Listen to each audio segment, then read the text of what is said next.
This is a very quick video, just following an announcement that was made a couple of days ago from a website, jadafranson.online, and the announcement stated that I am no longer involved in Britain First. Now, there's been a lot of speculation, there's been a lot of rumours, I've had a lot of people contacting me and saying, is this true? So this video is just to put this to bed and let you all know that yes, it's true, that was me. I am no longer involved in Britain First.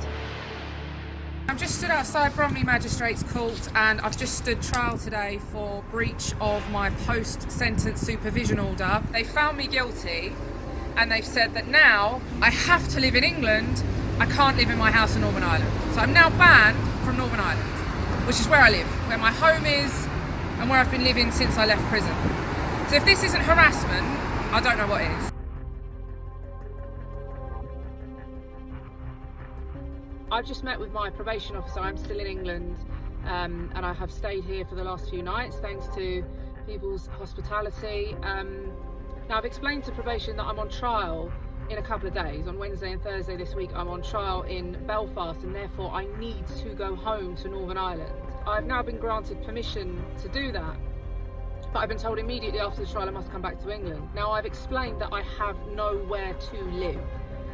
And the response that I just got from my probation officer was, we have homeless people on PSS. It just means you have to be called in for appointments more regularly. So that is their option for me. That's their alternative. Rather than let me live in my house that's currently stood empty in Northern Ireland, that's my home with all of my belongings, they are actually suggesting that I just become a homeless individual who's subject to PSS. Hi everyone, this is just a quick update from outside Laganside Court in Belfast. I'm on trial today for a speech that I gave outside City Hall. It's a bit of a show trial, to be honest. The police have played hours worth of footage of our speeches outside City Hall, and let's face it, we were all there for one reason, and that was to stand against terrorism.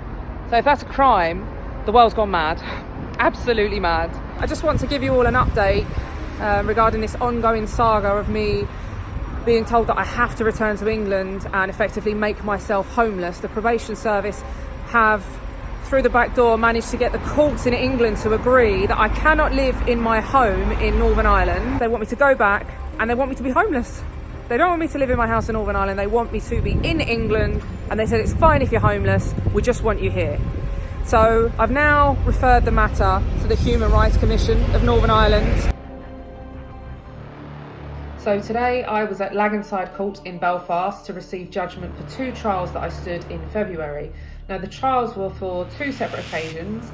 The first was back in the summer of 2017. I was a guest speaker at an anti-terror rally in Belfast. I gave a speech outside City Hall. And the second trial was for a video that I filmed outside a peace wall in Belfast. What happened was actually quite shocking. The judge acquitted the three men in the dock and told them they were free to go. Kept me back and found me guilty for both trials on all charges. I could tell from just scanning the courtroom and seeing the look on people's faces that they were as shocked as I was. The former deputy leader of the far-right group Britain First has been convicted of stirring up hatred during a speech in Belfast about Islam. Jada Franson made the comments at a protest outside the City Hall 2 years ago. The leader of Britain First and two other men from England were cleared of committing similar offences at the same protest. Kevin Shockley reports. Jada Franson arriving in court where she was convicted in connection with events in Belfast on two occasions in 2017. She faced charges about this speech at a Northern Ireland Against Terrorism rally. The judge said Jada Franson's words went beyond what is legal and convicted her of intending to stir up hatred and cause fear. Here on the right in the pink tie, Paul Golding, the leader of Britain First. He was acquitted of intending to stir up hatred, as were two other men. It's absurd that we were arrested and taken to court for expressing opinions about the nature of an ideology. Jada Franson, who left court separately, was also convicted in connection with this message, sent against Islam in Belfast in December of 2017. The judge said he's satisfied with the case against her has been established. He said her words were menacing in nature. Jada Franson will return to court for sentencing in May. I've just been to Belfast to see the Probation Board Northern Ireland. They had to carry out a pre-sentence report. Now on the 29th of March, a judge at Laganside Court in Belfast found me guilty for 2 trials for hate speech and is going to sentence me on the 3rd of May. Before he can sentence me, the Probation Board in Northern Ireland needed to do this report today. That's to determine what level of sentence I should get. Now, some of the options vary from, say, a fine to a suspended sentence, a community order, or imprisonment. I was told today by the Probation Board in Northern Ireland that they have been blocked from giving me a community order or a probation order by the National Probation Service. These are the people in England that have been breaching me, having me arrested on the aeroplane, taking me into court, holding me in police cells. Those guys, they have put a block on the Probation Service in Northern Ireland giving me any sort of community order which would keep me out of prison. Their reason for doing so, quite simply, because I refuse to go to England and be homeless and live on the streets. The Probation Service in England have just increased my chances of getting a custodial sentence, of going back to jail. After serving 9 months last year, they've just increased my chances. So the 3rd of May is looking pretty grim for me right now. Banned, barred, their accounts gone dark. From the chairman of the British National Party to organisations like Britain First and the National Front. Today, Facebook said these people and their groups had no place on their platform.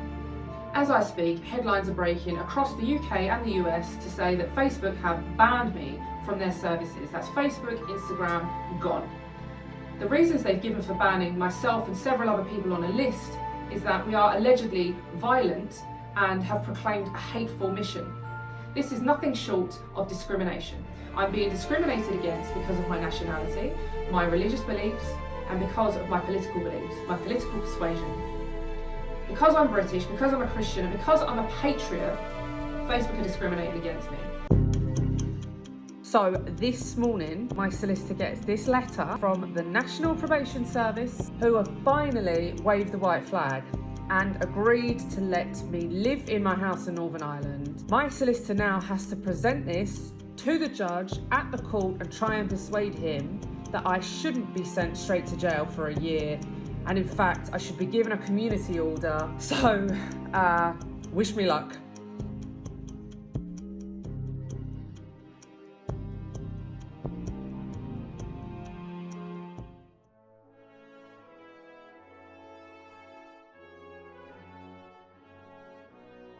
A protest has been held in Belfast this evening in opposition to President Donald Trump's UK state visit. People gathered outside the City Hall to mirror protests taking place in London. The former Deputy Leader of Britain First, Jada Franson, and the former TUV councillor Jolene Bunting were in another group who'd gathered in support of the President. Since my release from jail, there's been a lot going on, as you know. Been banned from Northern Ireland, from living in my own home, been arrested. I lost my house in London. I was sued by the Halal Food Authority for £500,000. I left Britain First. I had bank accounts closed down, and it's really all been going on since my release from jail in November last year. But you know, on a really positive note, things are looking up. I've finally been given permission by the National Probation Service in England that I can now live in my own home in Northern Ireland. So thanks for that, guys. It's just a shame that it took, 9 months to get there. But I am having such a lovely time in Northern Ireland. I am settled here. It's the marching season, which I've always been banned from. Last year I was in jail. The year before I was banned from the country. The year before that I was on bail. So really making the most of it this year. I've been to lots of parades. I've even got involved with some of the locals and put some bunting up in my local area just to get right into the spirit. Really, really good news that today is the 10th of July, 2019. It's the last day of my licence, the last day of my post-sentence supervision order, which had me on so many restrictions. I am now relatively free. So I am going to enjoy the rest of this week. I've got the 12th coming up over here in Northern Ireland that I'm going to celebrate with friends over here. I've never been able to celebrate that before. I'm really excited to do so. It's really great to be back, and I've got this lovely lot here with me, and we will all be doing a lot more together. So, yeah, anyone want to say a few words while you're on? Jada, welcome back. Subscribe to the Telegram channel, and then the website's jadafranson.online. And then join us out on the streets and get protested. Join us.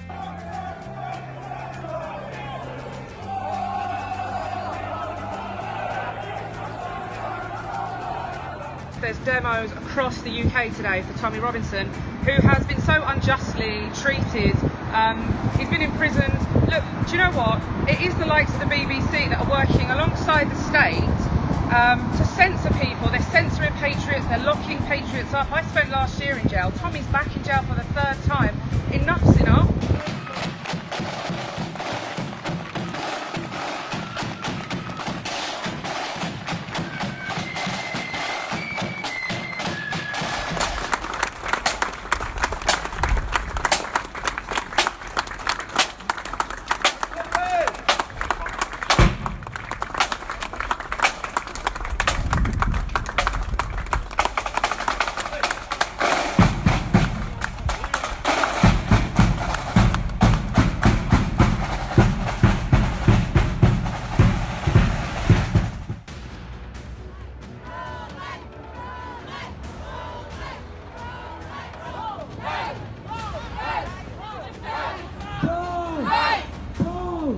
So we're going to be protesting outside this building every night this week, and I'm urging people to come and join us, because this really, literally is a matter of life and death.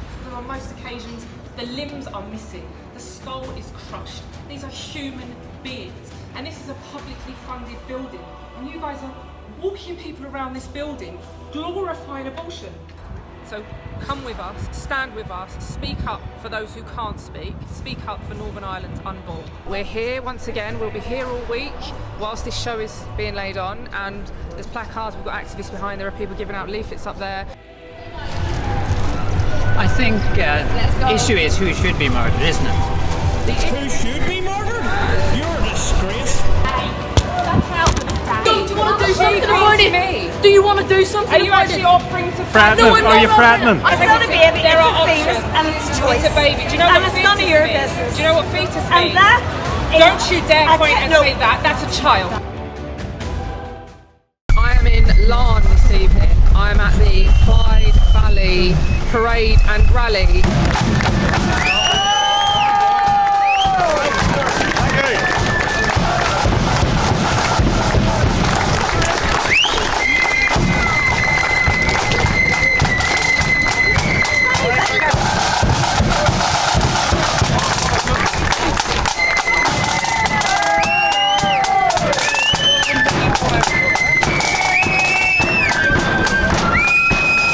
Proud to be associated with the band, I'm proud to be associated with the message which they had on their uniform, and I'm proud to be associated with the stand which they intend to continue to do. Thank you. Patriots have taken to the street. Now it's time for us to show this establishment, not just these traitors behind us.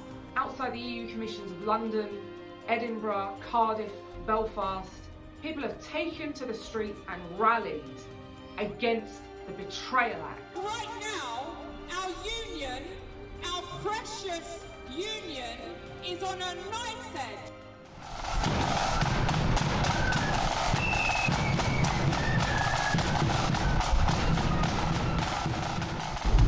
On Monday, the 3rd of December 2012, Belfast City Council took a decision to take down the Union flag, which had been flying over Belfast City Hall from the time that it was officially opened in 1906.